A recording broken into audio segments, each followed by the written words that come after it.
ठीक है। तो स्टार्ट करेंगे आज उपसर्ग और प्रत्यय।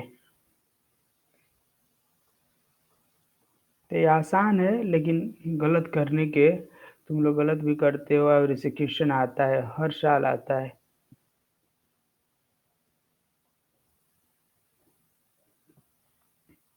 तो अब कभी इसको गलती मत करना आगे से, आएगा तो। और मैं आज बता दे रहा हूँ एक एक करके। तो उपसर्ग से स्टार्ट करेंगे। तो उपसर्ग क्या होते हैं? उपसर्ग जैसे इंग्लिश में, हाँ, सबसे पहले लगते हैं। तो इंग्लिश में जो प्रीफिक्स है वही हिंदी का क्या है? उपसर्ग है। ठीक है। तो उपसर्ग के लिए लिख सकते हो थोड़ा सा, वे शब्दांश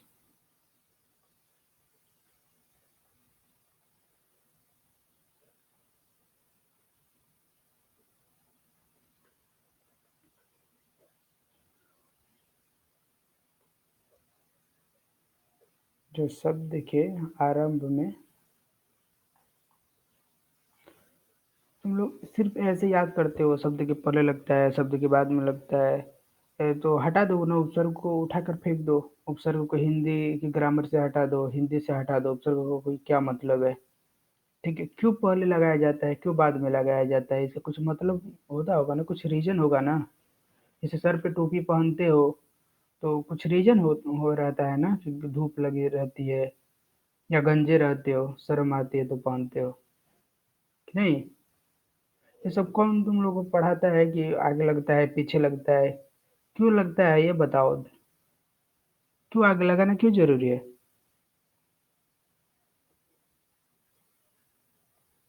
ऐसे याद करके जाते हो तो पता नहीं रहता है, तो एग्जाम में थोड़ी पूछता है कि उपसर्ग आगे लगता है कि पीछे लगता है। उसमें उपसर्ग दिया रहता है, उसका मतलब पूछता है।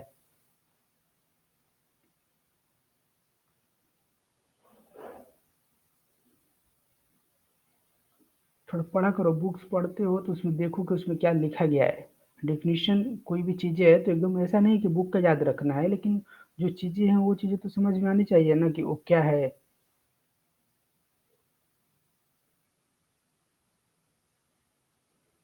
विशेषता भी ला देता है, नहीं?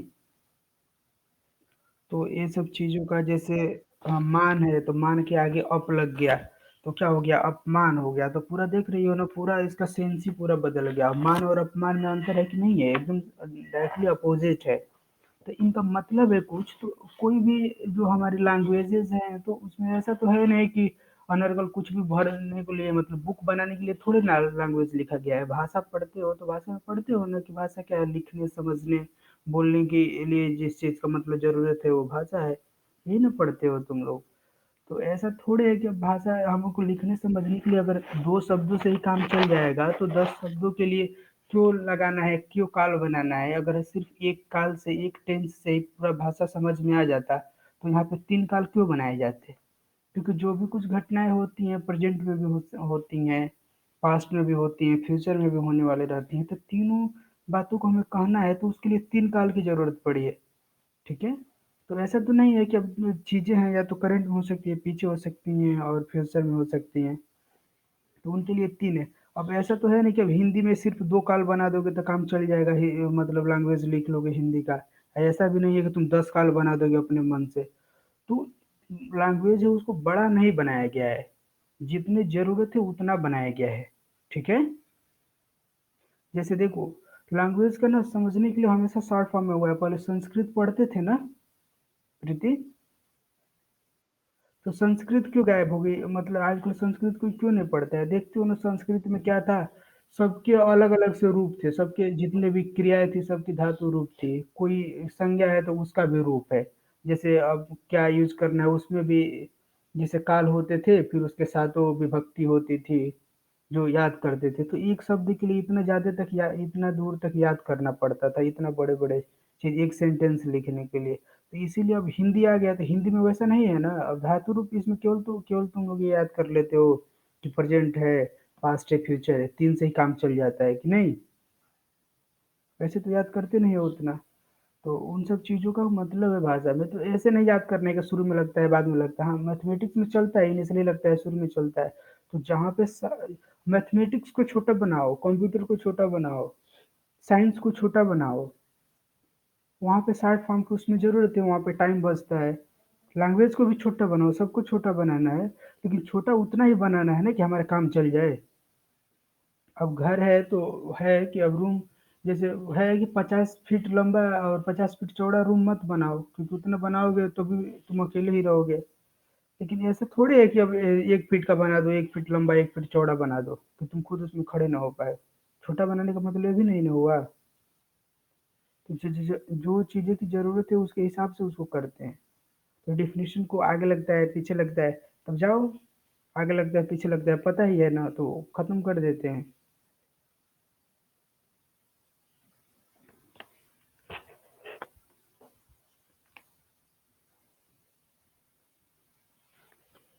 तो देखो इस पे क्या क्या है, जैसे एग्जाम्पल के तौर पे आप देख लो। ऐसे ही तो पढ़ पढ़ के जाते हो, फिर बोलते हो अलग से, फिर एक बार जाओगे तो एक बार सिक्स में अलग से तैयारी करोगे, नाइन्थ में अलग से तैयारी करोगे, फिर इलेवेंथ में जाओगे तो एक बार नौकरी के लिए, फिर एक बार ट्वेल्थ में जाओगे तो फिर एक बार नौकरी के लिए अलग से तैयारी करोगे। जिंदगी भर तैयारी करते हो। ठीक है, शुरुआत में पढ़े रहोगे तो क्या वहाँ पे एग्जाम में क्या आता है, तुम्हारे क्लास का ही ना आया रहता है, तुमको क्यों ट्यूशन कोचिंग का क्यों जरूरत पड़ता है। पढ़ते हो नहीं, हम लोग पढ़ाते हैं ना, तुम लोग पढ़ते हो। और सब जगह एक्स्ट्रा पैसा लगाना है, सब जगह एक्स्ट्रा अलग से तैयारी करना है, जाएंगे कोई चीज अलग से पढ़ोगे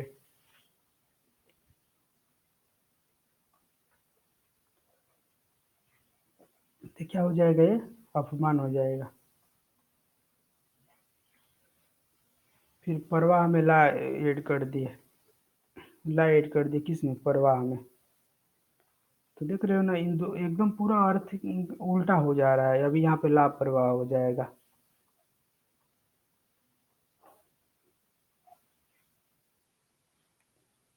फिर यहाँ पे नी आ जाएगा, नी एक करके, जैसे डर में नील ऐड कर दिए, देख रहे हो पूरा कितना उल्टा हो जा रहा है, पूरा मीनिंग उल्टा हो जा रहा है। तो कभी मन में सोचो कि जो डर था, तो कोई जो भाषा में हम लोग बोलते हैं, अरे हमें बहुत डर लग रहा है, या चाहे बहुत डरपोक है। अब उसको कोई सोचा होगा कि ठीक है भाई, जो इसको डर लग रहा है उसको तो डरपोक बोल रहे हैं, या डर को डर बोल रहे हैं। उसको उल्टा बोलना होगा, मतलब जिसको डर नहीं लगेगा उसके लिए क्या बोलेंगे। देख रहे हो ना, उसमें बोला कि कुछ नहीं करना है, अब उसके लिए अलग से कोई शब्द नहीं हम निकालेंगे। भाषा में जो है, तो भाषा में क्या सीखे कि अलग से शब्द नहीं निकालेंगे, उसी में छोटा सा चेंज कर देंगे, छोटा सा कि नी जोड़ देंगे, जो एकदम अपोजिट मीनिंग उसका बता देगा। समझ रहे हो ना। यहाँ पे क्या हो रहा है, यहाँ पे मिनिमाइजेशन हुआ है, जो लिखने का टाइम बचाने का है। जैसे अब डर लिख रहे हो, उसको उल्टा लिखना है निडर, नहीं। बहुत सारे विलोम होता है, जैसे मान का विलोम है तो अपमान हो जाएगा, लेकिन बहुत सारे ऐसा विलोम है जो एकदम अलग मीनिंग होता है उसका, होता है कि नहीं। जैसे जड़ का चेतन होता है, तो जड़ का अभी उसी में लगाना रहता है, जड़ में ऊ लगाना होता है, उजड़ अगर विलोम हुआ होना रहता तो कितना अच्छा रहता, लेकिन वो नहीं हो पाता है। तो जो छोटे से जहाँ पे काम चल जाता है, वो छोटे से काम चला लिया जाता है। उजड़ का भी कुछ मतलब है ना। उजड़ बोलते हैं, उजड़ने वाला उजड़, तो उसका कुछ और मतलब है। तो इन चीजों का बहुत मतलब है। ऐसे कोई चीज देख कर उसको ऐसे याद मत करो, समझो कि कैसे हो रहा है और क्यों उसका जरूरत है। जैसे यहाँ पे अव है, अव अगर ऐड हो जाएगा गुण में, देख रहे हो ना, गुण में तो क्या हो गया, अवगुण।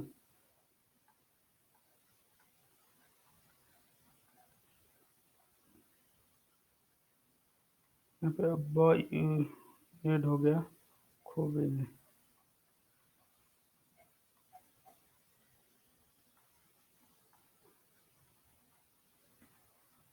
सॉरी, बखूबी। तो ऐसे शब्द होते हैं। तो उपसर्ग देखो, हिंदी में उपसर्ग कितने प्रकार के होते हैं, बताओ। कितने प्रकार के उपसर्ग होते हैं हिंदी में, तो एग्जाम्पल्स थे, तो उपसर्ग समझ गए ना सब लोग क्या होता है। कितने टाइप्स के होते हैं हिंदी में उपसर्ग। जो ये बताया कि आगे लगता है, वो ये नहीं बताया कितने टाइप का उपसर्ग होता है। तो उपसर्ग हिंदी में 5 टाइप के होते हैं, ठीक है। कितने हैं हिंदी में? हिंदी में 5 प्रकार के उपसर्ग होते हैं।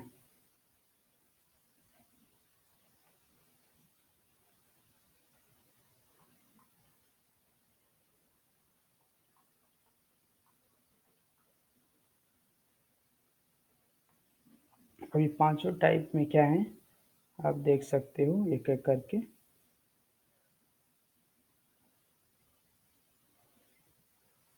तो क्या होते हैं संस्कृत के कुछ शब्द आके मिल जाते हैं। क्या है संस्कृत के उपसर्ग। संस्कृत के उपसर्ग सबको एक-एक अलग करके देखेंगे, पढ़ेंगे उसके बाद कि कोई भी उपसर्ग आएगा तो उपसर्ग से डायरेक्ट डेफिनेशन थोड़े आता है, उपसर्ग से वर्ड आएगा, उसका मीनिंग आएगा, ये सब चीज़ें आती हैं। संस्कृत के उपसर्ग हैं, फिर उसके बाद क्या है हिंदी में है तो हिंदी के तो उपसर्ग रहेंगे ही, हिंदी के कुछ शब्द आएँगे। हिंदी के उपसर्ग कहने का मतलब क्या? हिंदी के उपसर्ग कहने का मतलब क्या? वो शब्दांश जो हिंदी से लिए गए हैं, ठीक है? लगेंगे तो सभी जो हिंदी का जो वर्ड जो शब्द हैं उन्हीं के सामने, लेकिन जो हिंदी में से लिए गए हैं वो है हिंदी के उपसर्ग। फिर एक और भी फारसी के उपसर्ग।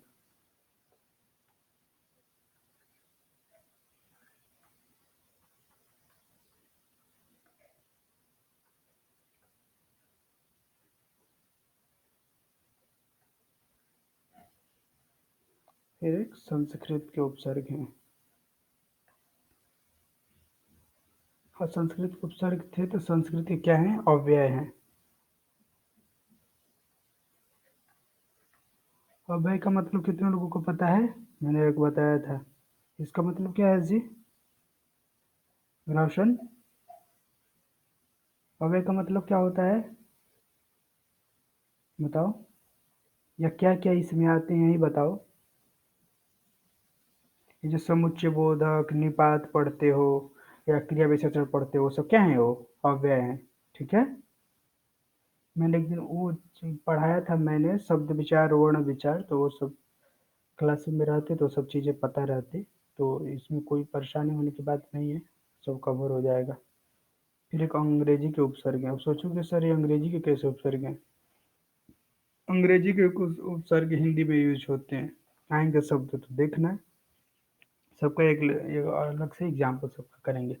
सबसे पहले क्या करेंगे संस्कृत के जो उपसर्ग हैं। संस्कृत के उपसर्ग। संस्कृत के उपसर्ग।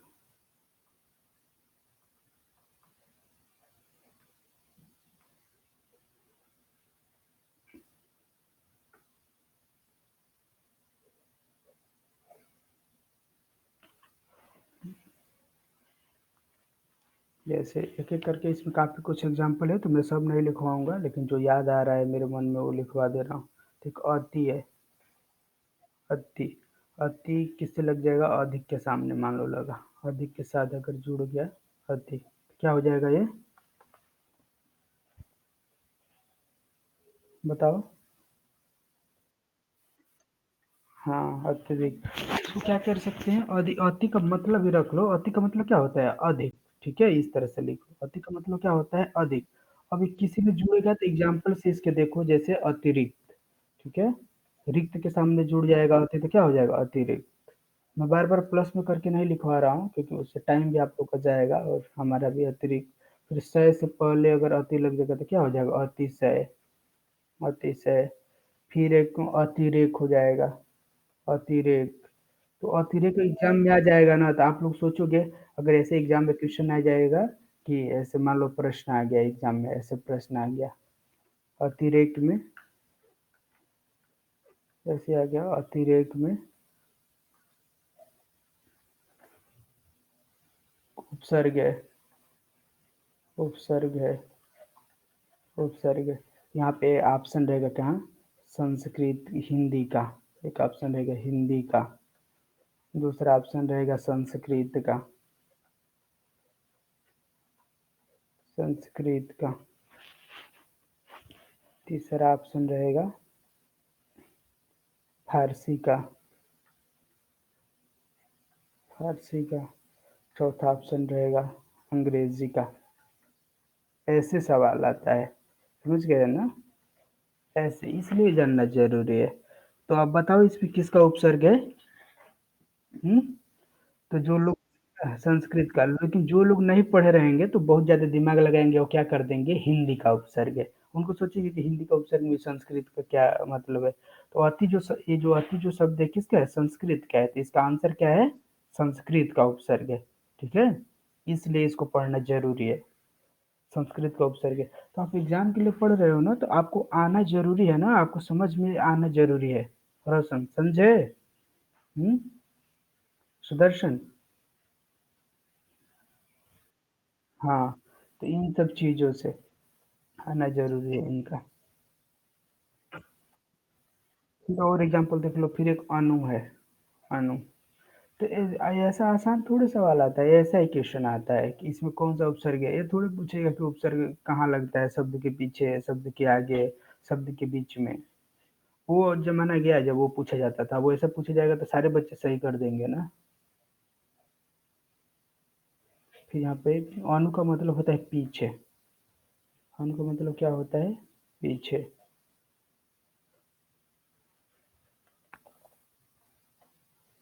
अणु का मतलब होता है पीछे, इसका मतलब देख लो, जैसे क्या लगता है, अनुशासन,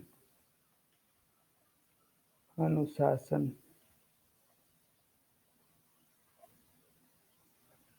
अनुरोध। जो ब्रैकेट में लिखे उसका मतलब होता है कि अनु का मतलब क्या होता है। इधर जो लिख रहा हूँ मैं एग्जाम्पल से, अनुरोध, फिर एक अनुभव, अनुभव। फिर और एग्जाम्पल देख लो, एक अनुकूल है, अनुकूल। फिर इसमें है, देखो क्या है, एक अब है, अब। अब का मतलब क्या होता है? अब का मतलब बताओ? बुरा, ठीक है, बुरा। जैसे मान में लग जाएगा, अपमान हो जाएगा, तो किसके एग्जाम्पल्स देखो, अपमान, अपमान, अपशब्द। बोलते हो ना अपशब्द, मतलब अब का मतलब समझ में आया ना? अपशब्द, अपशब्द मतलब बुरे शब्द, तो इसमें अब का मतलब क्या होता है? बुरा, ठीक है। फिर अपकार, अपकार, तो ये सब जो है। फिर उसमें क्या है, अभी, कुछ अभी के एग्जाम्पल देख लो। तो अभी का मतलब क्या होता है, बताओ? अभी मतलब, अभी का मतलब होता है सामने या चारों ओर, सामने या चारों ओर। जो शब्द बताएंगे तो इसका मतलब समझोगे, चारों ओर। तो क्या होता है, जैसे अभी, अभिमान, अभिमान। फिर अतिशय, अभी, अभिशाप भी एक हो सकता है, अभिशाप भी हो सकता है। फिर अभिनव, अभिनव का मतलब बताओ? फिर अभिप्राय, अभिनव का मतलब नया, अभिप्राय। तो ऐसे जब शब्द आएंगे तो समझ गए ना इसमें क्या उपसर्ग है। उपसर्ग तो बता ही लोगे, ये जानना जरूरी है कि हिंदी का उसमें यूज हो रहा है कि संस्कृत का यूज हो रहा है, किसका यूज हो रहा है। फिर और भी आप देख लो, एक कु है, कु बहुत यूज होता है, कु। कु का भी मतलब होता है बुरा, कु का मतलब क्या होता है? बुरा ही होता है। जैसे अभी देखो ना, पुत्र में क्या लग जाता है? कु लग जाता है, तो क्या इसके एग्जाम्पल्स हैं? कुपुत्र, कुपुत्र, कुमार्ग, कुमार्ग, कुरीति। जो बुरी जो रीति हो, क्या हो गया? कुरीति हो गया, कुरीति। फिर पोषण में कु लग गया तो क्या हो गया? कुपोषण, कुपोषण। और एग्जाम्पल देख लो, धर्म में लग गया तो क्या हो गया? कुधर्म, कुधर्म। तो ये सब जो शब्द हैं कु से मिलकर बने हुए हैं। तो संस्कृत के जो थे मैं सबको नहीं लिखवाऊंगा, जैसे और वे परी है, वी है, सम है, सु है, अ है, पुनः है, तो इन सबको मैं लिखवा दे रहा हूँ संस्कृत के एक बार में। आप लोग ये सब देख लो। अ भी का मैंने कराया, तो एक फिर एक अ भी है, अ भी लगा रहेगा तो संस्कृत का है। आ आ लगा रहेगा तो भी संस्कृत का है। फिर ओ, फिर दूध, जैसे दुर्गति ये सब में होता है। फिर निर, मेरी, फिर परा, परा, इन सब के एक एक शब्द बताओ तो सब लोग मन में सोच सोच के इन उपसर्ग को लगा के शब्द जो बनाते हो बताइए।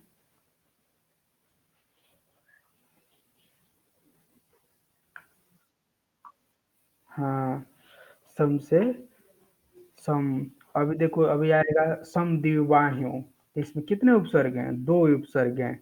देख रहे कि नहीं? उपसर्ग से पहले क्या लगे? समद्विबाह्यों, समद्वि फिर बाहु, तो इसका बाहु जो है मूल मूल शब्द है, उसमें सम भी लगा हुआ है, द्विव भी लगा हुआ है कि नहीं? फिर यहाँ पे एक है सु है, फिर अ है, फिर पुनः है, पुनः, फिर स्वयं, स्वयं, एक स्वयं भी है इसमें।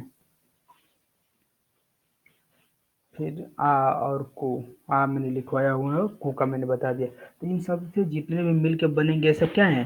सुदर्शन संस्कृत के उपसर्ग हैं न जी?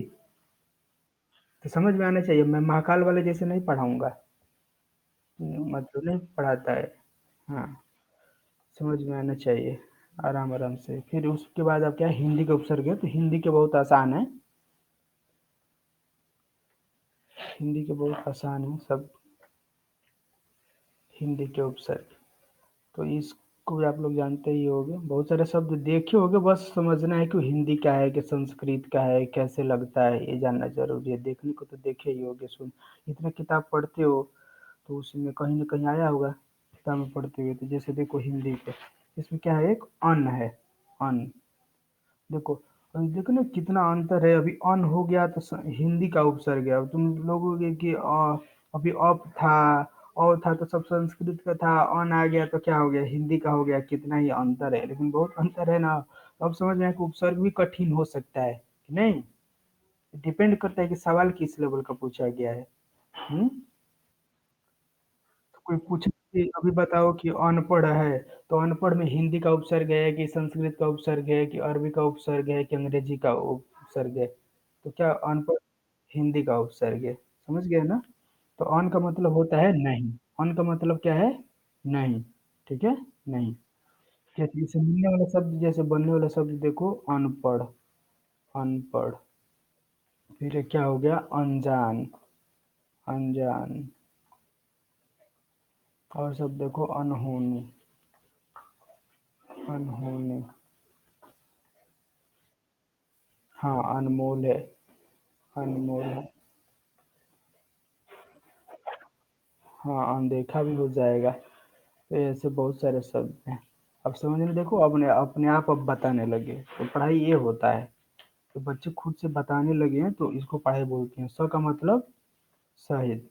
ठीक है, तो अब इसका भी तुम ही लोग बताओगे। बताओ, जैसे अभी फल में लग जाएगा स, तो क्या हो जाएगा? सफल। ऐसे एग्जाम्पल बताओ। फिर जग में लग जाएगा तो सजग। होता है कि नहीं? देख रहे हो ना, स लगने से जग का मतलब संसार होता है, स लगने का मतलब क्या हो? सजग सतर्क होता है कि नहीं? कितना अर्थ में कितना अंतर आ रहा है, आ रहा है कि नहीं? सिर्फ स लगने से, तो इसलिए उपसर्ग लगाया गया। अभी पुत, ये पुत में लग जाएगा, स लग जाएगा तो सपूत। फिर हाँ, रस में लग जाएगा सरस।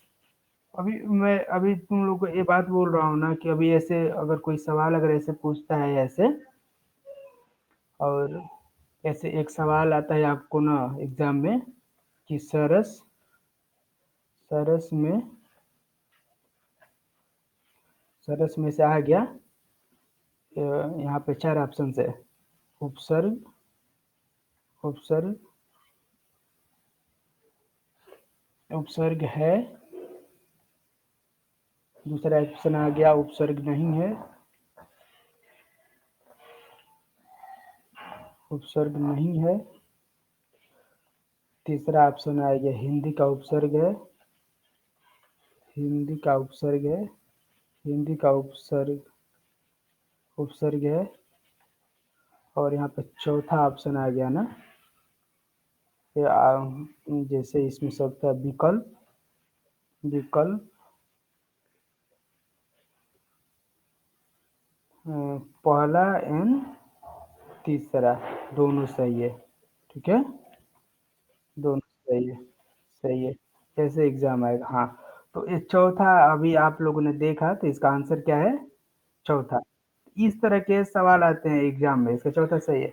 अब जो इसको पढ़ेगा सरस में तो सोचेगा यार ये तो सरस में तो कोई उपसर्ग लगा ही नहीं, ये तो सरस ही है। क्योंकि लोगों को मन में आता है ना कि जब उपसर्ग लगता है तो बड़ा शब्द हो जाता है कि नहीं, जैसे अपमान रहेगा, अभिशाप रहेगा, इस टाइप का मन में फीलिंग रहता है। तो ऐसा नहीं मतलब है। कुछ जैसे अभी ना निहाल है, तो निहाल में भी नी का उपसर्ग है कि नहीं? हुँ?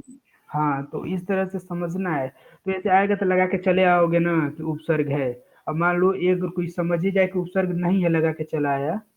और मान लो कोई ये समझ गया कि सरस में है उपसर्ग, मान लेते हैं। तीसरे पे कंफ्यूज हो जाएगा कि इसमें हिंदी का उपसर्ग है कि किसका है। ऐसा कभी सुना नहीं रहेगा। तो ये सब पढ़ ले रहे हो तो आप लोग को ये सब गलती नहीं करना है। ठीक है? तो ये तो हिंदी के उपसर्ग के कुछ यहाँ पे उदाहरण दे रहे हैं, इसमें से आप लोग देख लेना क्या क्या आएगा। तो हिंदी का मान लोगे तो फिर एक अध आएगा ना, तो ये हिंदी का है। फिर बीन आएगा तो हिंदी का है। बीन आएगा तो हिंदी का है। ऊन भी हिंदी का है। ऊन भी हिंदी का है। नी भी हिंदी का है। फिर भर भी हिंदी का है। ठीक है, तो भर का मतलब जैसे भरपूर, भरमार, भरसक, ऐसे वर्ड तो बना ही लोगे ना। आप लोग को ये जानना है, तो ये सब जितने शब्द आएंगे किसके उपसर्ग में है? हिंदी के उपसर्ग हैं। तो सबसे ज्यादा संस्कृत के उपसर्ग यूज होते हैं हिंदी में। तो अब हम लोग इसके बाद संस्कृत और हिंदी के उपसर्ग हो गए, तो हम लोग क्या करेंगे? अब अरबी और फारसी के उपसर्ग पढ़ेंगे। ठीक है। हाँ, तो अरबी और फारसी के उपसर्ग। अरबी, अरबी, अरबी बोलो या फारसी, ये दोनों एक ही है।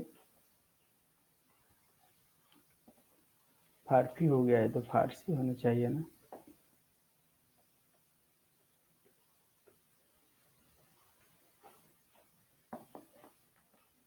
हम्म, फारसी के उपसर्ग। तो इसमें क्या है, जैसे खुश आता है, खुश आया है ना आपका खुश।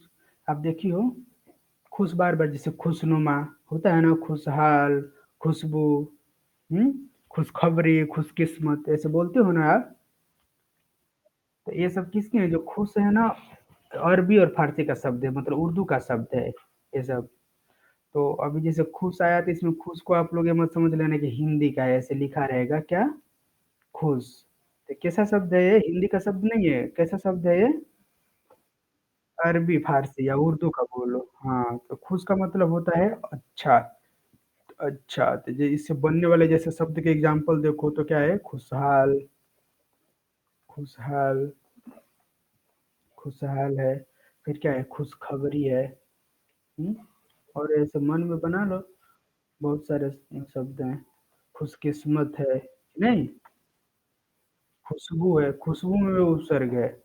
अब सोचो कि खुशबू में तो कोई उपसर्ग ही नहीं है, कोई बोलेगा कि खुशबू में, ऐसे प्रश्न आएगा। ठीक है, ऐसे क्या प्रश्न आएगा? ऐसे मान लो आपको प्रश्न आ जाएगा, खुशबू के बारे में कौन सा कथन सही है? खुशबू, खुशबू, खुशबू के बारे में, खुशबू के बारे में कौन सा सही है? कौन सा कथन सही है? कौन सा कथन सही है? सही है, ऐसे आ गया। पहला ऑप्शन है इसमें, इसमें खू उपसर्ग है। या इसमें खू उपसर्ग है, उपसर्ग है। दूसरा ऑप्शन आ गया इसमें खुश उपसर्ग है।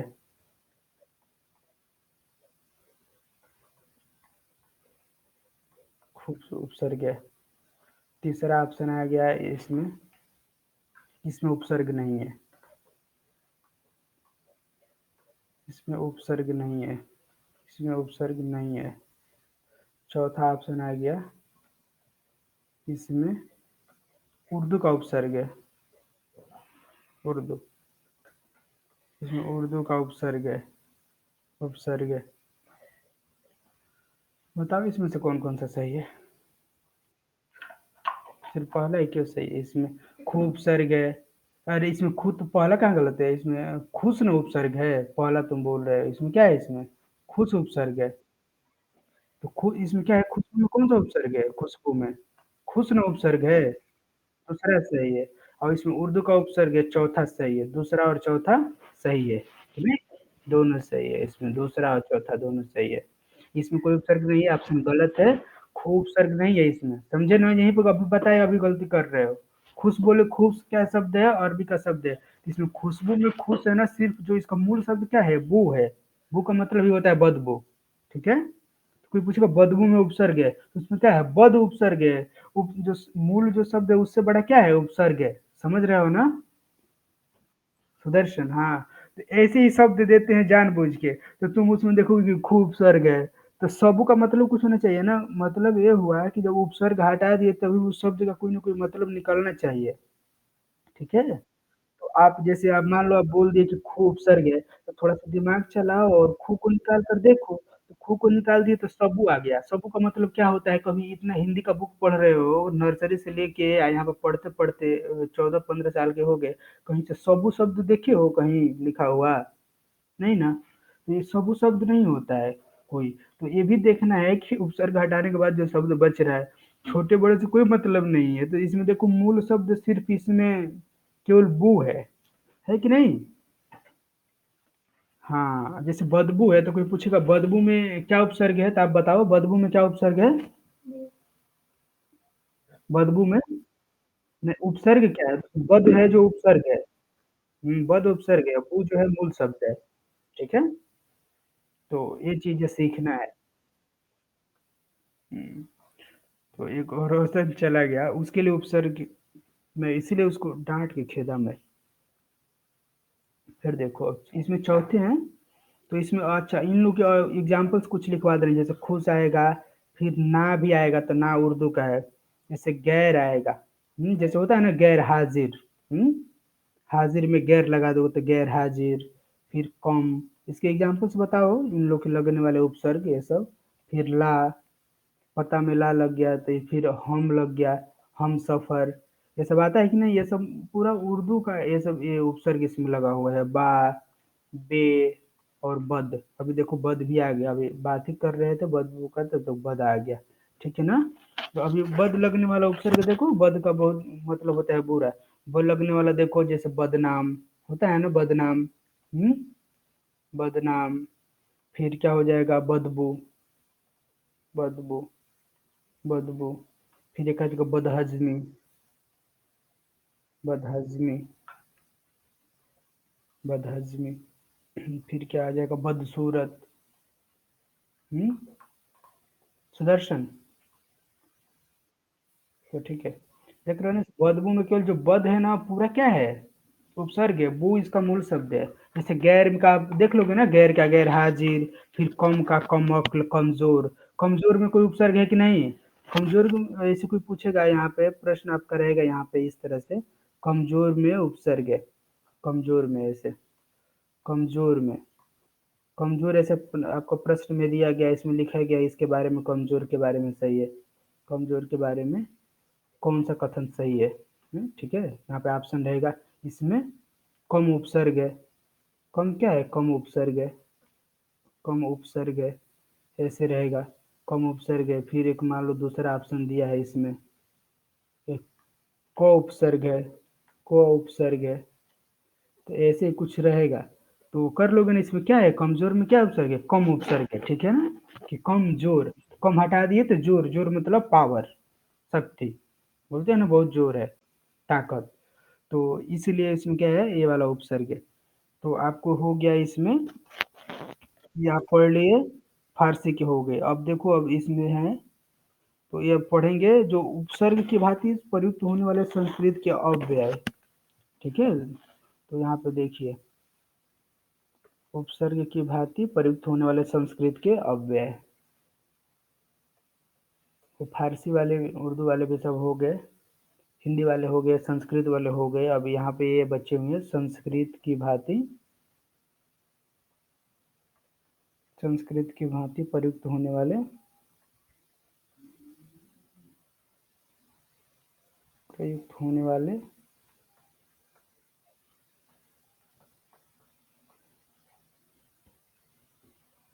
संस्कृत के अव्यय, संस्कृत के अव्यय। अव्यय का मतलब अभी मैंने आप लोगों को बताया, जो हमेशा से क्लास में रहता उसको कभी दिक्कत ही नहीं होता इन सब चीज़ों का। तो अव्यय का मतलब वही जो जिसमें आदिबोधक चिन्ह है या चाहे निपात होते हैं कि ये सब जो होते हैं उनको क्या बोलते हैं, उनको अव्यय बोलते हैं। तो इसमें क्या है, जैसे जैसे पहला आप देखो, जैसे अतः आता है ना, अंत, अंत का ही देख लो, एक अंत होता है, ठीक है। अंत, अंत का मतलब क्या होता है? नहीं, तो अंत उपसर्ग इसका मतलब है भीतर। आपका भी कहना गलत नहीं है, वो भी ठीक है। तो अंत का मतलब होता है भीतर। आपने देखा हो ना कि अंतरराष्ट्रीय, अंतरंग, ठीक है, अंतर्गत, अंतरात्मा, आपने पढ़ा, ये पढ़ा हुआ है ना, अंतरात्मा का मतलब क्या? अंतरात्मा, अंतरात्मा, व्हाट डज इट मीन? आत्मा के अंदर, ठीक है ना। ये क्या है? ला नहीं है, मा है, अंतरात्मा है, ठीक है, अंतरात्मा। फिर अंतर्गत, अंतर्गत मतलब किसी के अंदर आए हुए को क्या बोलते हैं? अंतर्गत। फिर एक आप सुनी होगी कि अंतर्राष्ट्रीय, सुनी हो ना, अंतर्राष्ट्रीय, यानी क्या है? राष्ट्र के अंदर, मतलब अंतर्राष्ट्रीय है, मतलब इसका क्या हो गया? भीतर होता है इसका, या अंतर भी होता है। अंतर्राष्ट्रीय सीमा ये सब पढ़ी हो ना। हाँ, तो इन सब का भी जो चीज़ें इसमें ये भी यूज हुआ है, अंतर्राष्ट्रीय। फिर ये क्या है? फिर अंतरंग है, अंतरंग, अंतरंग, ये सब चीज़ हैं। फिर इसमें दूसरा है, इसमें क्या है, एक सम है, सम, सम, सम का मतलब होता है, सम मतलब सच्चा। सम का ऐसे लिटरल मीनिंग क्या होता है? सच्चा। जैसे सत्ययुग, देखे हो ना, सत्ययुग। हम्म। तब पूछा जाएगा कोई सत्ययुग में कौन सा उपसर्ग है? जैसे सत्कर्म, सत्कर्म। तो इसमें देखो, यहाँ पे हलंत है, आधा म है, समझ में आ रहा है ना। तो सत्कर्म देके पूछेगा इसमें कौन सा वो है, इसमें क्या करना पड़ेगा? सत्य है, ये सत्य है, म नहीं है, क्या है ये? सत्य है, सॉरी गलती, क्या है? आधा से है, ठीक है ना, सत्य।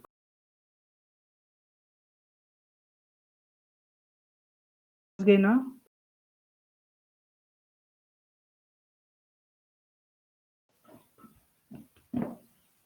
सब लोगों को समझ में आ रहा है ना? हाँ,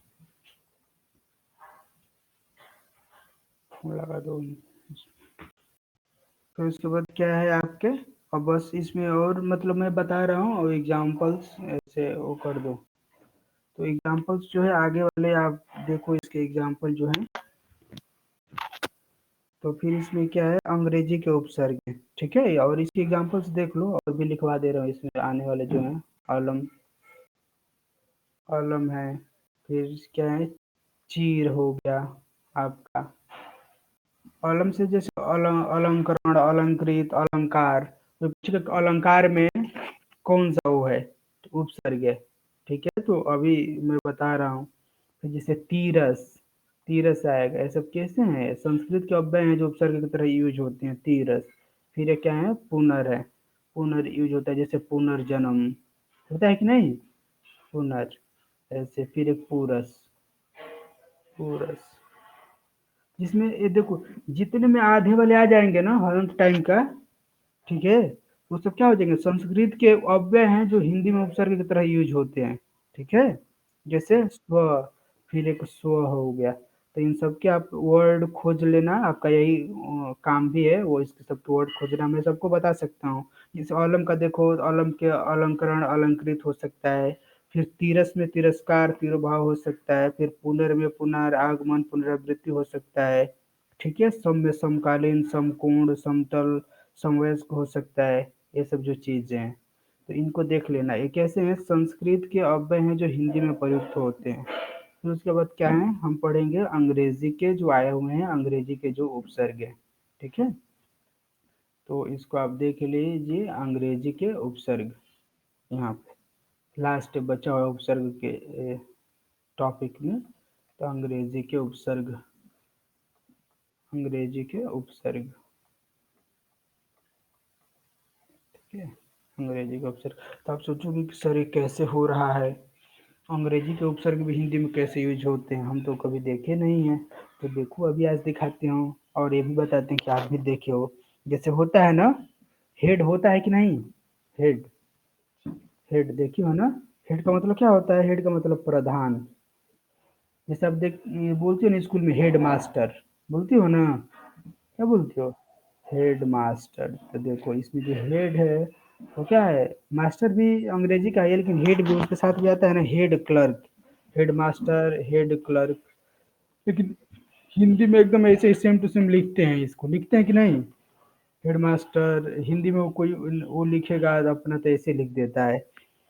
फिर जैसे देखो आता है वाइस, आता है वाइस का मतलब सहायक, वाइस, वाइस का मतलब सहायक, सहायक नहीं होता है, वाइस चांसलर, वाइस प्रेसिडेंट, ये सब देखे हो कि नहीं। हम्म, हम्म, हाँ, तो वाइस चांसलर, वाइस प्रेसिडेंट। फिर एक होता है इसमें असिस्टेंट होता है, जैसे कि असिस्टेंट मैनेजर, असिस्टेंट टीचर होता है कि नहीं। फिर एक चीफ होता है, चीफ मिनिस्टर, चीफ कमिश्नर, नहीं। इसमें क्या है, वाइस है, चीफ है, चीफ है, चीफ है। फिर एक असिस्टेंट है, असिस्टेंट है, असिस्टेंट है। तो ये के सब किसके हैं, ये सब उर्दू के हैं, मतलब अंग्रेजी के हैं, ठीक है। डिप्टी है, डिप्टी है। तो ये सब किसके हैं, ये सब किसके हैं, अंग्रेजी के हैं। तो फिर हाँ, इसके बाद अब हम लोग का उपसर्ग में अभी कोई डाउट रह गया आप लोगों को, कभी भी कोई उपसर्ग में कभी भी कोई गलती करोगे, नहीं करोगे ना। हाँ, अब करोगे भी, मान ही लेते हैं गलती करोगे, तो पहले जितना गलती करते थे उतना नहीं करोगे, नहीं, गलती तो करोगे ही, लेकिन और सब जो बच्चे हैं उन लोग की अपेक्षा कम गलती करोगे। तो उतना ही चाहिए ना, हमें 100 में 100 नंबर थोड़े लाना है। सारे बच्चों का मान लो 70 आते हैं, तो तुम्हारे वहाँ पे एग्जाम में सिर्फ 75 आना है। तो दो चार भी क्वेश्चन सबसे पूरा बच्चों से एक्स्ट्रा करते हो तो बस हो जाएगा, उतने से ही तो सिलेक्शन होता है ये, कि नहीं। ठीक। तो इसके बाद क्या पढ़ेंगे हम लोग, प्रत्यय पढ़ेंगे, प्रत्यय। तो उपसर्ग के बाद हम लोग का ये बचा हुआ है प्रत्यय। तो इसमें उतने इसके टाइप नहीं है, इसमें ये दो ही प्रकार हैं, प्रत्यय के दो प्रकार होते हैं, कोई बताएगा। तो प्रलय नहीं है, प्रत्यय है, आधा तो है। तो इसके कितने टाइप होते हैं जी, दो टाइप्स होते हैं, ठीक है। तो नहीं सुने होगे तो सुन लो। एक होते हैं कृत प्रत्यय, ठीक है, कृत प्रत्यय, कृत प्रत्यय। और एक ये होता है तद्धित प्रत्यय,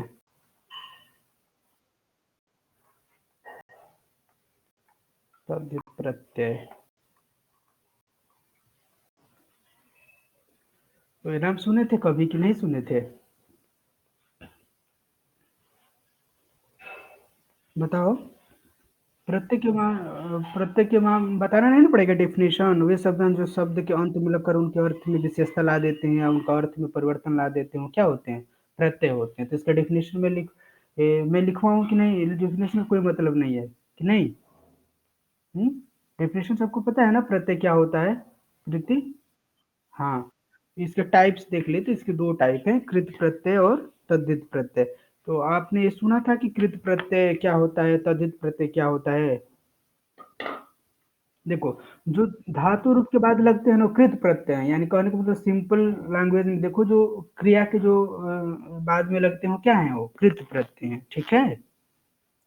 हाँ, जैसे हंस में ई लग गया है तो हंसी, हंसी में देखो प्रत्यय है, हंसी में क्या है, प्रत्यय है। ये क्या लगते हैं, धातु के बाद लगते हैं, किसमें लगते हैं, धातु रूप। धातु मतलब क्या होता है, क्रिया, ठीक है। हाँ, धातु, यानी इसको क्या लिख, सिंपली लिखो आज की भाषा में, क्रिया, क्रिया के बाद लगते हैं, क्रिया के बाद लगते हैं, क्रिया के बाद लगते हैं, ये लगते हैं। आप और ये जो तद्धित प्रत्यय क्या है? तद्धित प्रत्यय बताइए। इसमें भी बहुत सारे प्रत्यय हैं लेकिन मैं उतना डीप में नहीं बताऊंगा। ये जो तद्धित प्रत्यय हैं क्रिया को छोड़ के जैसे नहीं होते हैं, जैसे संज्ञा हो गया है, संज्ञा, सर्वनाम, सर्वनाम, विशेषण, विशेषण, विशेषण, ये सब ठीक है ना? इन सब शब्दों के किसके लगते हैं? बाद लगते हैं या अंत में लगते हैं, समझ रहे हो ना? हाँ, वो प्रत्यय है तो अंत में तो लगेगा ही, लेकिन जो क्रिया के जो अंत में लगेगा उसको क्या बोलेंगे? कृत प्रत्यय बोलेंगे। या जो क्रिया को छोड़ के बाकी मतलब और भी जो नाम है, संज्ञा, सर्वनाम, विशेषण, ये जो बाकी सब जो भी बचे हुए हैं, ठीक है? और किसी के भी अंत में लगेगा क्रिया को छोड़ के तो क्या हो जाएगा? वो तद्धित की कैटेगरी में चला जाएगा, ठीक है? तो कृत प्रत्यय के भी बहुत सारे भेद हैं, तो मैं सबको नहीं बताऊंगा, ऐसे बता दे रहा हूँ आप लोगों को। और क्योंकि टाइम भी कम है, नहीं तो और अच्छे से जैसे देखो, कोई पूछेगा कि हंसी में प्रत्यय है कि नहीं, आप ही बताइए। हंसी में, हंसी, हंसी, आप हंसने वाला हंसी, हंसी में प्रत्यय है कि नहीं? हम्म? हंसी में प्रत्यय है, प्रत्यय है। और उस प्रत्यय का क्या नाम है? कृत। देखो हंसना तो जो हंस है, हंस क्या है? क्रिया है। हंस क्या है? क्रिया है, क्रिया है। हाँ, क्रिया है यानी धातु है, ये धातु है। और इसमें लगा हुआ है ई, लगा हुआ है, ठीक है? इसमें क्या लगा हुआ है? ई लगा हुआ है। तो ये किससे बना हुआ है? जैसे हंस और प्लस ई लगा हुआ है इसमें, हंसी, तब जाके बना हुआ है हंसी, ठीक है? तो कृत प्रत्यय के ना ऐसे तो देखा जाए ना पांच हैं। जैसे देखो, पांच इसके भेद होते हैं। जैसे कृतवाचक कृत प्रत्यय है, फिर कर्मवाचक कृत प्रत्यय है, करणवाचक कृत प्रत्यय है, भाववाचक कृत प्रत्यय है और क्रियावाचक कृत प्रत्यय है। जैसे नहीं होता है ये, कर्म होता है, करण होता है ना, विभक्ति चिन्ह वाला, ये सब देखी हो ना? तो वो सब चीजें हैं। तो वो बड़ा हो जाएगा तो उसको आपको उतना डीप में नहीं पढ़ना है, लेकिन मैं आपके जितना काम का है उतना मैं आपको बता दूंगा, ठीक है? अच्छा, बोलोगे तो सबको भी मैं बता दूंगा। तो जैसे देखो, इसमें कृत लिख लो, लिखने का मन है तो लिख लो, क्योंकि टाइम तो बहुत है। इसमें कितने होते हैं? इसके पांच टाइप होते हैं। चलो लिखते जाओ। जो कृत प्रत्यय के पांच टाइप होते हैं। जैसे क्या है? पहला जो टाइप है क्या है? कर्तृवाचक, ठीक है? कर्तृवाचक कृत प्रत्यय। अभी ये प्रत्यय है ना, 9 में भी जाओगे तो पढ़ने को मिलेगा, 10 में भी पढ़ने को मिलेगा, बोर्ड में भी आएगा, 10 10th में भी आएगा, 12th में हिंदी पढ़ लिए तो फिर 12th में भी आएगा, कोई भी लाइफ में कोई भी एग्जाम दिए तो आएगा। तो याद करके कैसे जाते हैं? ऐसे याद करके जाते हैं। उपसर्ग पहले लगता है, प्रत्यय बाद में लगता है। जब एग्जाम में क्वेश्चन आता है तो एग्जाम में जीरो लगता है, क्योंकि कुछ अच्छे से कुछ नहीं पता रहता है, नहीं? हाँ, तो इसमें से जैसे इसकी एग्जांपल देखो जी, देखो इसका डेफिनेशन देखो, जिस प्रत्यय द्वारा बने शब्द से काम करने वाले अर्थात कर्ता का बोध होता है, उसमें क्या होता है? कर्ता का बोध होता है, वह कर्तृवाचक कृत प्रत्यय कहा जाता है। जैसे देखो वान, इसमें एग्जाम्पल में देखो वान हो गया, इसमें किसका? कर्ता का बोध होता है। जैसे वान मतलब इसके एग्जाम्पल देखो ना, जैसे धन में लगा दे तो एग्जाम्पल देखो क्या हो जाता है? धनवान, होता है कि नहीं? धनवान, ठीक है? फिर हो गया बल वाला, यानी कि बलवान, हो गया कि नहीं? बलवान। इसमें जो करता है यानी जो बल वाला है उसका बोध हो रहा है कि नहीं इसमें? हम्म? हाँ, तो बलवान। तो इसमें लग जाने से फिर जैसे ईया है, जैसे इसमें क्या होता है? ईया, जैसे चू, ये सब जो चीजें हैं। तो बहुत सारा इसमें एग्जाम्पल है, आप लिखना चाहोगे तो हरा है, जैसे सर्वहारा, सेवनहारा। अब हरा बोलते हो ना, हरा। तो सर्वहारा मतलब क्या? सब चीज खाने वाला, ठीक है? क्या है? हारा, हारा। जैसे हो गया सर्वहारा, सर्वहारा, सर्वहारा मतलब सभी जिसका आहार बनाता हो, यानी वो मांस भी खाता हो, साग सब्जी भी खाता हो, वो हो गया सर्वहारा, सब चीज खाने वाला। फिर एक हो गया सेवा करने वाला, क्या हो गया? सेवनहारा, सेवनहारा। तो ये सब क्या है? ऐसे और भी शब्द हैं, जैसे ईयल है, जैसे मरियल, अड़ियल, मरियल। तो मरियल में भी है, देखो ईयल ही है, तो कोई पूछेगा कि कौन सा इसमें प्रत्यय है जी मरियल में, बोलते हो ना कि अरे ये तो एकदम मरियल है, मरियल। मरियल में ऐसे ही टेढ़ा मेढ़ा शब्द देते हैं एग्जाम में, मरियल। ठीक है, मरियल। तो बोले कि मरियल में उपसर्ग है कि प्रत्यय, तो बहुत लोग तो लगा के चले आ जाएंगे कि क्या है ये, उपसर्ग है, उसमें मरी को उपसर्ग बता के चले आएंगे कि नहीं, मरियल, क्योंकि मरी पहले आ रहा है, लेकिन इसमें क्या है, इसमें ईयल, जो ईयल है ना, ये क्या है, ईयल इसमें प्रत्यय है, इसमें प्रत्यय है, इसमें उपसर्ग नहीं है। इस जैसे मरियल हो गया, फिर अड़ियल हो गया, अड़ियल, अड़ियल। हाँ, कृष्ण भगवान जैसा, जो एकदम मतलब एक ही जगह पे अडिग रहे, जैसे कुछ बात के लिए नहीं, बस जिद करना, अड़ियल मतलब जिद करना, अड़ जाना है, और एकदम इसी बात पे। तो इसमें एक ऐसे एग्जाम्पल्स हैं, तो उसको फिर देख लेना। फिर एक कर्मवाचक है, तो कर्मवाचक में बताओ क्या होता होगा, कर्मवाचक कृत्य प्रत्यय, कर्मवाचक कृत्य प्रत्यय, कृत्य प्रत्यय,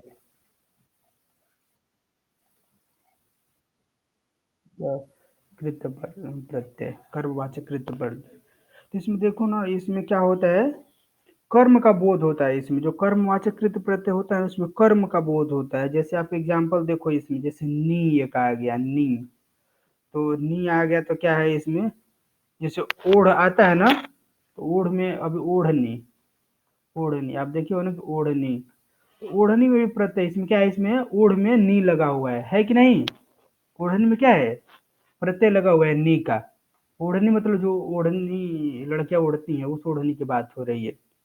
ठीक है, फिर यहाँ पे फिर एक कतरनी, कतरनी, कतरनी, तो ये कृत प्रत्यय है, कर्मवाचक, ये सब नहीं भी जानना है, बस ये जानना है कि ओढ़नी और कतरनी में कौन सा प्रत्यय है और क्या है, नी है। कि ओढ़नी जैसे शब्द देख लिए तो अब ये ना समझ में आए कि इसमें क्या है, उपसर्ग है क्या है, इसमें ओ उपसर्ग है क्या, ऐसा कुछ नहीं है, इसमें क्या है, नी, ओढ़नी में जो नी है वो क्या है, प्रत्यय है। हाँ, तो ओढ़ देखो, अगर नहीं हटा भी देते हो इसको, मैंने बोला ना कि उपसर्ग और प्रत्यय को हटा भी दोगे ना तो उसका अर्थ निकलेगा, जो शब्द बचेगा उसका जो मूल शब्द होगा उसका अर्थ निकलेगा। तो इसमें नी है, ओढ़नी में, तो देखो ओढ़ का मतलब निकल रहा है ना, ओढ़ का मतलब ओढ़ना। और जैसे ओढ़नी यानी जिस चीज को ओढ़ रहे हैं ओढ़नी हो गया। फिर कतरना मतलब हो गया ना इसमें, जैसे कतरना मतलब काटने से रिलेटेड है, और नहीं आ गया तो जो काटने वाले जो होगा, कहीं मतलब कतरने वाली जो मशीन होगी वो क्या होगी, कतरनी हो गई। फिर एक औना होता है, औना, औना, औना, इससे जो खेल में यूज होता है क्या होता है, खिलौना। फिर एक होता है बिछाने के लिए जो यूज होता है, बिछौना, बिछौना में भी क्या है, प्रत्यय है, और उस प्रत्यय का क्या नाम है, औना। ठीक है, बिछौना, हाँ बिछौना, बिछौना। फिर आ गया आपका खिलौना, तो खिलौना आ जाएगा, और पूछेगा कि इसमें उपसर्ग है कि प्रत्यय, तो बहुत लोग करके चले आएंगे कि इसमें उपसर्ग है, क्योंकि इसमें खी को अलग कर देंगे और इस लौना कर देंगे इसको, ये वाला गलत हो गया, लौना हो गया, क्या हो जाएगा, ये लौना, खिलौना। ठीक है, तो ये आप देख लेना है इसमें। ठीक है, तो इसमें क्या है, खी ऐसा कुछ नहीं है, इसमें औना क्या है, प्रत्यय है खिलौना में। ठीक है, खिलौना बिछौना इसमें क्या है, प्रत्यय है। तो ये पहचानना बहुत जरूरी है। फिर उसके बाद आते हैं भाववाचक कृत प्रत्यय, भाववाचक, जो भाववाचक, भाववाचक कृत प्रत्यय, भाववाचक कृत प्रत्यय।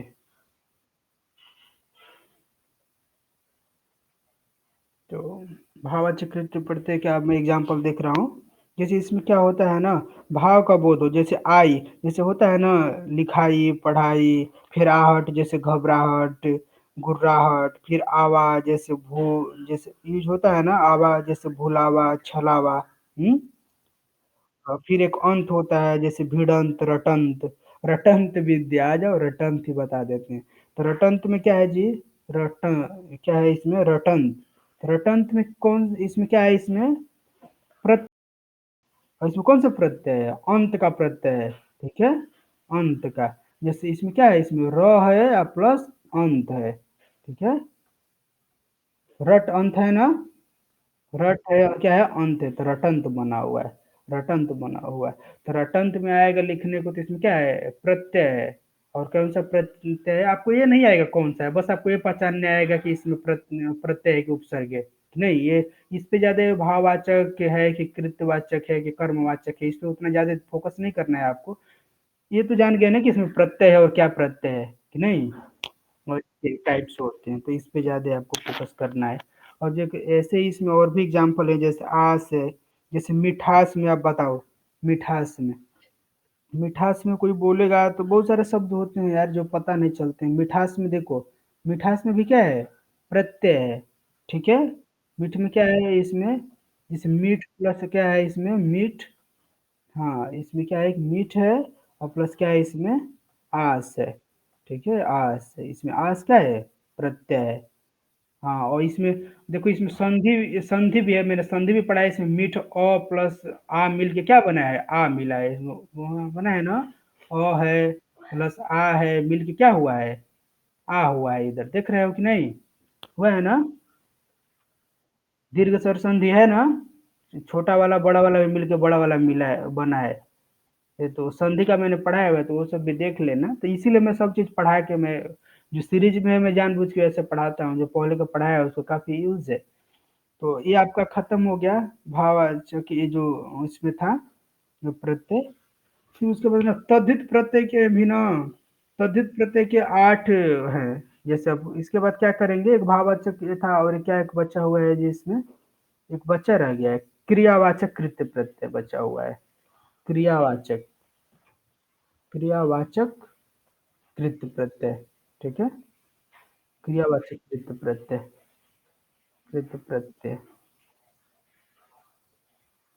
ये जो क्रियावाचक कृत प्रत्यय हैं, जैसे इसमें आ होता है, क होता है, ते होता है। जैसे इसमें क्या है, आ लग जाता है। जैसे चला में क्या है ना, चला में प्रत्यय है, आप ही बताओ। चला में क्या है? चल प्लस आ है कि नहीं? चल, हाँ, चल क्या है यहाँ पे? मैं कितना गलत लिखता हूँ। तो कोई इसमें क्या है? चल प्लस आ है, ठीक है? तो इसमें अ और आ मिल के क्या हुआ है? अ और आ मिल के इधर आ हुआ है ना? हाँ, देखिए संधि भी देख लीजिए। और इसमें चल प्लस आया तो कोई पूछेगा कि चला में क्या है, तो सोचो कि चला में तो ना उपसर्ग न प्रत्यय है, बोल दोगी ना कि चला में ना उपसर्ग न प्रत्यय है, बोलोगी ना? तो ऐसा नहीं है। फिर एक होता है एरा, जो इसमें आता है, जैसे ममेरा, लुटेरा नहीं होता है, चचेरा। जैसे मेरा ममेरा भाई है, इस तरह आप देखे हो ना? ये सब जो चीजें हैं, तो इसमें है क्रियावाचक कृत्य प्रत्यय में। अब तद्धित प्रत्यय के बारे में देखेंगे, इसको ज्यादा अंतर से नहीं पढ़ना है, ठीक है? अब तद्धित प्रत्यय के बारे में देखेंगे। तद्धित प्रत्यय, तो तद्धित प्रत्यय के बिना 8 भेद होते हैं। तो सबको भेद क्या है वो जानना उतना जरूरी नहीं है, कैसे यूज होता है। प्रत्यय समझ गए ना, जितने शब्द बता रहे हैं, जो इंपॉर्टेंट शब्द रह रहे हैं उनको बता दे रहे हैं हम आपको। तद, तो क्या हो गया, कृत प्रत्यय के बाद क्या आएंगे? तद्धित प्रत्यय, जो दूसरा वाला जो पार्ट है। प्रत्यय, प्रत्यय के 2 भेद थे, तो कृत प्रत्यय, उसके कृत प्रत्यय में 5 उसके भेद थे। तो पांचों को हम लोग ने अलग अलग से देख लिया। अब फिर तद्धित प्रत्यय में, तो तद्धित प्रत्यय के ना 8 भेद हैं।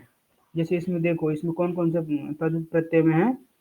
फिर इसमें कर्तृवाचक तद्धित प्रत्यय, कर्तृवाचक, कर्तृवाचक तद्धित प्रत्यय, तद्धित प्रत्यय है, एक कर्तृवाचक है। फिर दूसरा क्या है? कर्मवाचक, कर्मवाचक तद्धित प्रत्यय, तद्धित प्रत्यय। मैं सबको बड़ा बड़ा करके नहीं लिख रहा हूँ। फिर यहाँ पे एक तीसरा क्या है? भाववाचक तद्धित प्रत्यय, भाववाचक तद्धित प्रत्यय। फिर चौथा क्या है? संबंधवाचक तद्धित प्रत्यय, संबंधवाचक तद्धित प्रत्यय। समझ गया ना शॉर्ट फॉर्म में? फिर यहाँ पे क्या है? एक लघु, लघुतावाचक, लघुतावाचक। सबका एग्जाम्पल बताऊंगा, सब समझ में जाओगे। इसको उतना, इसमें कितने भेद है उसके नहीं मतलब है, बस ये प्रत्यय पहचानने आना चाहिए। फिर एक छठा है गुणवाचक, गुणवाचक, गुणवाचक तद्धित प्रत्यय। फिर उसके बाद ये सातवां है स्त्रीलिंगवाचक तद्धित प्रत्यय। हम्म,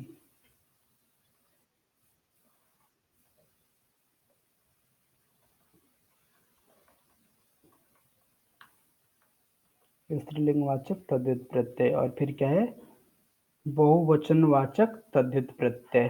आठवां जो लास्ट वर्ड है बहुवचन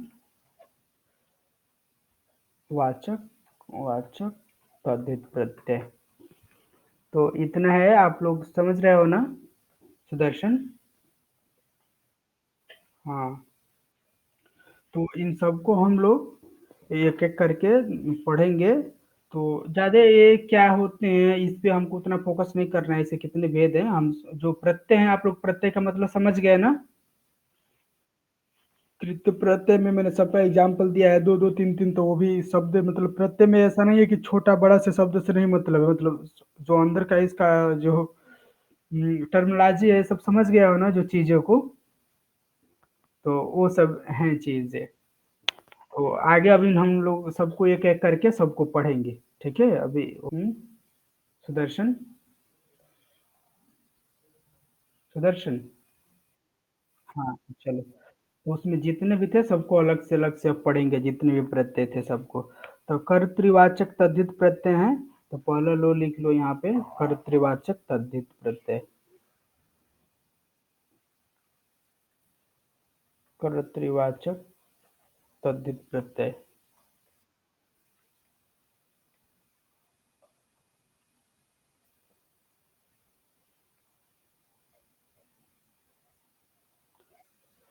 तो इसके आप एग्जाम्पल देख लो, जैसे इसमें क्या है ई है, क्या है बड़ी, बड़ी। जैसे देखो यहाँ पे क्या होता है, इसमें किसमें इसका यूज देखो, ये कहाँ कहाँ इसका यूज हुआ है, जैसे खुशी, खुशी में भी प्रत्यय है खुशी। फिर एक यहाँ पे शास्त्री। अब कोई पूछेगा शास्त्री में कौन सा प्रत्यय है, मतलब कौन सा नहीं, शास्त्री में प्रत्यय है कि नहीं, सॉरी ये क्या बन गया, शास्त्री। तो शास्त्री में पूछेगा प्रत्यय कि नहीं, तो आप बोलोगे कि नहीं, अरे इसमें तो प्रत्यय नहीं है, इसमें कहाँ प्रत्यय है, तो लेकिन इसमें क्या है, इसमें शास्त्र में, शास्त्र में है ना, शास्त्र में क्या जुड़ा हुआ है, ई जुड़ा हुआ है, तो क्या बना हुआ है, शास्त्री बना हुआ है, शास्त्री बना हुआ है। तो ये जानना काफी जरूरी है चीजों को, कि शास्त्री ऐसे बना हुआ है। तो फिर इसमें एक आरी यूज होता है, आरी, आरी, जिसमें क्या है, जैसे पुजारी, इसके एग्जांपल में देख लो, जैसे पुजारी, पुजारी, पुजारी, फिर जुआरी, जुआरी, ठीक है। तो ये शब्द हैं, तो इनको बना हुआ, तो और भी एग्जांपल आप देख सकते हो, जैसे एक दार होता है, दार, इससे मिलने में जैसे दुकानदार, जानते हो कि नहीं, ये सब चीजें हैं, दुकानदार, तो ये तो दुकानदार कोई आएगा नहीं, कभी एग्जाम में नहीं आएगा, क्योंकि ये आएगा तो सभी लोग बता देंगे कि नहीं। फिर लेनदार, लेनदार, देनदार, ये सब जो चीजें हैं, देनदार, इस तरह। फिर एक हरा होता है, हरा, हरा, जैसे लकड़हारा नहीं होता है, पनिहारा, पनिहारा, लकड़हारा, लकड़हारा, लकड़हारा। तो ये कौन सा है, कौन सा टाइप नहीं याद करना है, अभी कोई पूछेगा कि लकड़हारा में उपसर्ग में प्रत्यय, तो प्रत्यय है, कोई पूछेगा फिर कौन सा प्रत्यय है, तो इसमें हारा प्रत्यय है, क्योंकि लकड़ पे हारा जुड़ा हुआ है कि नहीं। फिर इसमें जो दूसरा वाला है, हम लोग को कर्मवाचक जो वाला था, कर्मवाचक तद्धित प्रत्यय के बारे में देख लेते हैं। कर्मवाचक, कर्मवाचक तद्धित प्रत्यय, कर्मवाचक तद्धित प्रत्यय, कर्मवाचक तद्धित प्रत्यय है इसमें।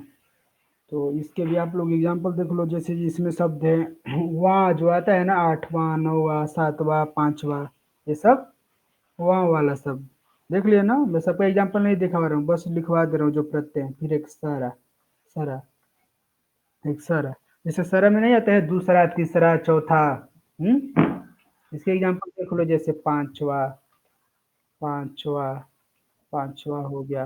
ठीक है, सरा में क्या हो गया, दूसरा। आप देखो ना कि दूसरा में भी प्रत्यय है, क्या है, दू और सरा, ठीक है। दू और सरा मिला हुआ है, ठीक है ना इसमें, दू और सरा, ठीक है।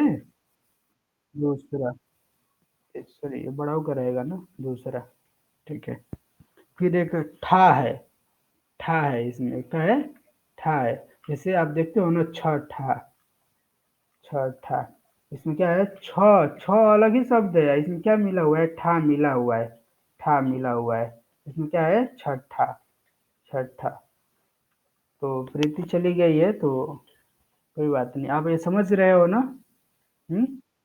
हाँ। फिर उसके बाद क्या है, कर्मवाचक के बाद और है, 8 बताए थे ना, तो कर्मवाचक के बाद बताओ तीसरा क्या था, भाववाचक था शायद ना। तीसरा क्या था, भाववाचक, भाववाचक तद्धित प्रत्यय, भाववाचक तद्धित प्रत्यय, प्रत्यय। ये भाववाचक तद्धित प्रत्यय जो है क्या होते हैं, जैसे ता हो गया, ता हो गया, तो इसमें ता से मिलके जो बनने वाले हैं, जैसे क्या होता है, मानवता, दानवता, है ना, मानवता, मानवता, दानवता, दानवता, ये सब जो चीजें हैं, ये जो शब्द हैं। फिर एक पन होता है, पन से मिलके जो बना हुआ है, पन, जैसे अपनापन, अपनापन, बचपन, बचपन, तो ये सब सीख गए। फिर एक नी भी इसमें होता है, नी जो है, जैसे क्या है, चांदनी, है ना, देख रहे हो, चांदनी, इसमें क्या है, प्रत्यय नी है, चांदनी हो गया। फिर एक क्या हो गया, मथनी हो गया, मथनी, मथनी। तो ये चीजें अब भाववाचक में। फिर आगे से देख लो, और क्या था भाववाचक के बाद, चौथा क्या था, संबंधवाचक था ना। तो कौन सा था, ये तीसरा था, भाववाचक ये क्या था, तीसरा। इस पे ज्यादा फोकस नहीं करना था, एक कौन टाइप का, इस पे ज्यादा नहीं फोकस करना है। हाँ, पहला ठीक है।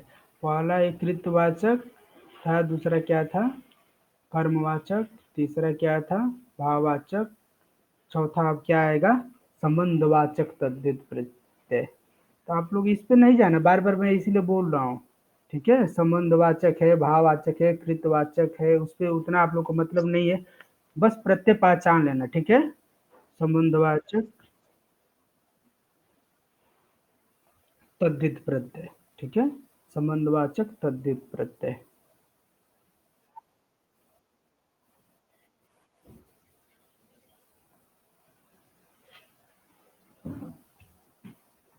हम्म, प्रीति, अब थोड़ी देर के लिए चली गई थी ना, तब बताइए कि छठा में क्या है, उपसर्ग एक प्रत्यय है, छठा में क्या है, छठा में क्या है,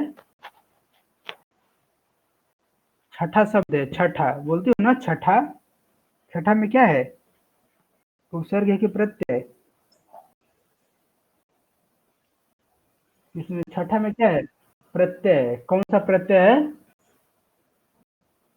ठा, क्योंकि ये छ और ठा मिलके बना हुआ है, समझ गई ना। हाँ, तो ये सब देख लेनी, संबंधवाचक का नहीं है, पिछला वाला का है। लेकिन मैं इसको अभी अभी आप आई तो आपको थोड़ी देर आप गायब हो गई थी, तो देखो, तो संबंधवाचक का आप देख लो, संबंधवाचक की में भी आप एग्जाम्पल देख लो। तो संबंधवाचक में क्या एग्जाम्पल्स हैं आपका, जैसे इक है, इक, इक, इससे मिला हुआ शब्द बताओ, इससे बन के मिले हुए शब्द, जैसे बताओ, इक से बने हुए शब्द बताओ कोई। जैसे अभी दैनिक आता है ना, दैनिक, दैनिक, फिर क्या आ गया, धार्मिक, इसमें कौन सा प्रत्यय है, इक प्रत्यय है, ठीक है। धार्मिक समझ रहे हो ना, मार्मिक, ये सब जो चीजें हैं। फिर एक एरा है, एरा, एरा। अब एरा बताओ, जैसे इसमें क्या आता है, फुफेरा, ममेरा, फुफेरा, फुफेरा, ममेरा, ये सब जो चीजें हैं, चचेरा, ये सब जो चीजें हैं, ये वाली। तो संबंधवाचक, क्योंकि ये संबंध भी बचा रहा है ना, हम्म, इसलिए संबंधवाचक है। फिर अब पांचवा क्या है आप लोगों का, लघुतावाचक, लघुतावाचक, वाचक, लघुतावाचक तद्धित प्रत्यय। तद्धित प्रत्यय तो ये जल्दी से कर लेते हैं। लघुतावाचक के फिर एग्जाम्पल देख लीजिए आप। जैसे इसमें ई है, क्या आएगा? ई आएगा, फिर अड़ा आएगा, फिर री आएगा। जैसे फॉर एग्जाम्पल में आप देख लो, जैसे टोकरी, छोकरी। एग्जाम्पल में इसको देखो, जैसे टोकरी, टोकरी, छोकरी। छोकरी में भी है, छोकरी में भी क्या है? प्रत्यय है। फिर इसमें क्या आता है? कोठरी, कोठरी में भी प्रत्यय है, कोठरी। फिर छतरी, देख रही हो ना, छतरी में भी प्रत्यय है, इसमें री का प्रत्यय है। तो छतरी में कोई पूछेगा छतरी में प्रत्यय है तो क्या है? री है, छत प्लस री है कि नहीं? छतरी। तो आप समझ गए, लघुतावाचक हो गया। और इसके बाद छठा है, तो छठा क्या है? गुणवाचक। गुणवाचक, गुणवाचक तद्धित प्रत्यय। गुणवाचक तद्धित प्रत्यय। तो गुणवाचक में आप जैसे देखो लो, जैसे लू आता है इसमें, लू। लू से मिलकर बना हो, जैसे शब्द बताओ, जैसे दयालु। ठीक है, दयालु है कि नहीं? दयालु। फिर श्रद्धालु, पता है ना? ऐसे श्रद्धालु कैसे लिखते हैं? धालु। ठीक है, श्रद्धालु। फिर ईला है, ईला है, ईला। इसे मिल के आप बताओ, जैसे नशीला, नशीला, चमकीला, चमकीला। फिर इसमें वान हो गया, वान हो गया। जैसे अभी गुणवाचक में देखो वान है, जैसे गुणवान है, ये हो गया गुणवान, धनवान, धनवान। ये सब जो चीजें हैं, ठीक है। तो ये गुणवाचक भी आपका हो गया। फिर एक स्त्रीलिंगवाचक है, स्त्रीलिंगवाचक, स्त्रीलिंगवाचक, वाचक तद्धित प्रत्यय। तद्धित प्रत्यय कौन सा है? ये आपका सातवां है। ठीक है, तो इसमें बताइए आप। जैसे आ एक होता है, आ। जैसे छात्र में छात्र होता है, पुल्लिंग के लिए होता है, तो आ लगा के क्या बनाया जाता है? स्त्रीलिंग। जैसे अभी छात्रा, ठीक है, छात्रा हो गया ना। छात्र में क्या लग गया? आ लग गया, तो क्या हो गया? स्त्रीलिंग, स्त्रीलिंग हो गया कि नहीं? आ लग जाता है। फिर एक सूत है, सूत है, तो सूत मतलब बेटा। ठीक है, और इसमें आ लगा दिए तो क्या हो गया? सूता हो गया। तो सूता मतलब बेट, मतलब पुत्री। ठीक है, सूता हो गया। ये सब समझ गए ना? जैसे आइन भी हो गया, जैसे पंडित का पंडिताइन, फिर गुरु का गुरुवाइन। फिर इसमें ई भी लगा देते हैं, लड़का का लड़की। एक ई वाला भी शब्द है इसमें। जैसे लड़का रहेगा तो लड़की हो जाएगा, आइन भी लगता है। ये सब चीजें, तो ये चीज है। फिर यहाँ पे आठवां है और लास्ट है हमारा, क्या है यह? बहुवचनवाचक तद्धित प्रत्यय। कि बहुवचन वाचक तद्धित प्रत्यय, इसका मतलब क्या है? इसको बहुवचन बनाने के लिए यूज किया जाता होगा। ठीक है, बहुवचन वाचक, वाचक तद्धित प्रत्यय, तद्धित प्रत्यय, तद्धित प्रत्यय। तो बहुवचन इसमें आप देख लीजिए, जैसे ए लगता है एक, ये वाला शब्द है, या ए लगता है, तो इसको जैसे अभी बाल का बला है, कन्या का कन्या है, ये सब जो चीजें आती हैं। समझ रही हो ना सलोनी?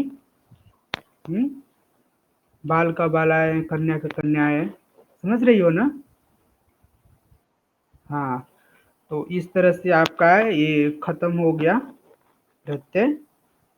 और अप्रत्यय उपसर्ग में किसी को भी कोई डाउट है, रह गया है? हम्म, बताओ। नहीं ना? नहीं, इस तरह से आपका ये खत्म हो गया। एक सुदर्शन। फिर शाम को वाली जो क्लास है, मृत्युंजय सर की क्लास है, 6 बजे से और 8 बजे तक उनका वाला भी क्लास वो करना। ठीक है, 6 से 8 शाम को। ठीक है, सुबह में ये वाला जो मेरा 1.5 घंटे चलता है वो ठीक ही है। तो कोई दिक्कत होगा तो बता दो, सब लोग जो लोग पढ़ रहे हो सबका सिलेक्शन हो जाए कम से कम यहाँ पे।